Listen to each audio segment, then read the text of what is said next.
The process of creating spur gears with a process called hobbing has always been fascinating to me. And the other day I was wondering if it were possible to visualize that using Blender, and this is the result. Now before I show you the process in more detail, be aware that it isn't an efficient way of creating spur gear meshes. This video was created by rendering a frame, then moving the objects, both the blank and the cutter, a little way, and then taking a Boolean operation, the difference between the blank and the cutter, and then repeating this for several hundreds of frames.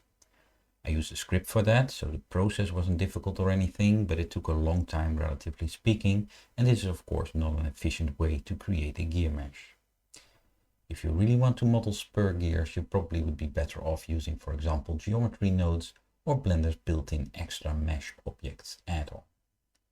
Here in this video we use this slow process to show how the worm gear shaped cutter cuts into the blank and how it creates those tooth shapes, those involutes, just by the process of slowly moving the cutter into the blank while the blank is rotating in the exact same speed as that the cutter is moving sideways. Let's have another look from the top.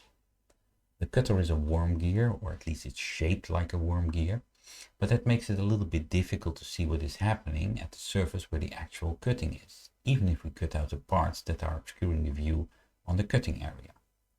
Looking from above, however, it's quite clear that the profile of the cutter is just a rack, a regularly spaced series of straight teeth that cut into the rotating blank. And if we look at the process, we see that for every turn of the blank, the cutter slowly moves along and goes deeper and deeper with every turn. The cutter is not endless, of course, but because it's shaped like a rotating worm gear, it behaves like it is. And with every turn of the blank, the shape of the teeth start to resemble that involute curve more and more, so that at the end we have a realistic shape of the teeth as they are formed in a hobbing machine. For some reason I find this really satisfying, and I hope you enjoyed the video too. There is a link in the description to a video that shows the process on an actual cutting machine. You might have a look there too.